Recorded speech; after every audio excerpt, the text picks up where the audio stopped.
लेकर दिखाता हूँ।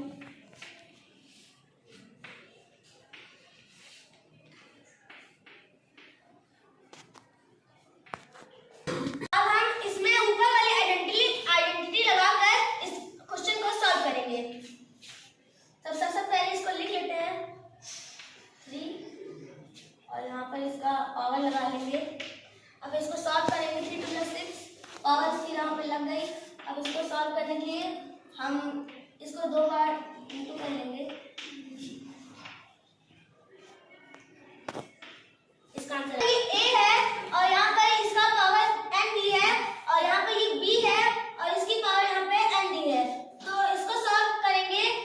2 यहाँ पर मल्टीप्लाई होगा और इसकी पावर यहाँ पर लग जाएगी और फिर इसको एक्सपोनेंशियल फॉर्म में लिखना है।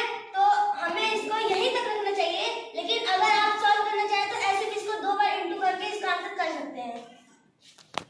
अब इसमें दूसरी आइडेंटिटी है, उसमें हम लोग ने देखा था कि इसमें बेस अलग अलग था और हम लोग ने मल्टीप्लाई किया था।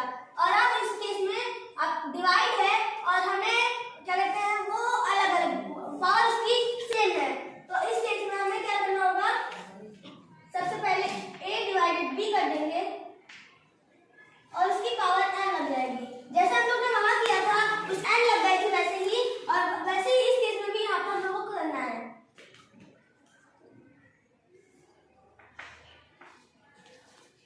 अब इस केस में अगर यहाँ पर कोई भी वैल्यू होती होगी a की और b की, तो हम उसको डिवाइड करेंगे और जितनी पावर उसकी रहेगी उतने टाइम हम उसको मल्टीप्लाई कर देंगे। जैसे ये केस हमारे सामने आया है, तो हम इसको सॉल्व कैसे करेंगे।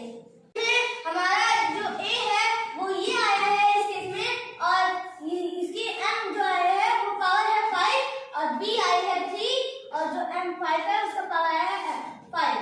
अब हमें इसको सॉल्व करना है, तो हम सबसे पहले इसका आंसर लिखेंगे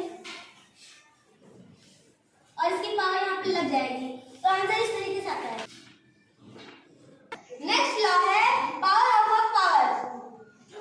तो हमें इसमें क्या करना होगा, जैसे हमारे सामने ये आया है, यहाँ पर a है और इसके सिर के ऊपर उसके भी सिर के ऊपर है, तो इस केस में हम इसको मल्टीप्लाई कर देते हैं और उसका आंसर हमारे सामने आ जाता है। अब आपको मैं एक एग्जांपल लेके दिखाता हूँ।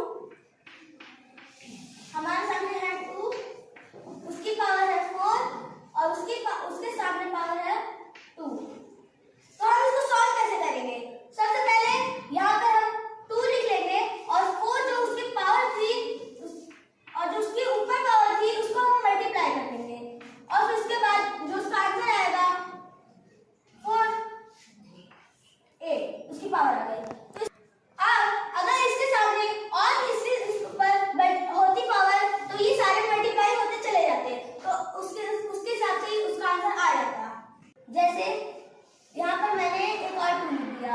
अब यहाँ पर ये 2 से मल्टीप्लाई होगी और फिर ये मल्टीप्लाई 2 से फिर हो जाएगा। 4 2 8, 8 2 8, 8 2 16। तो यहाँ पर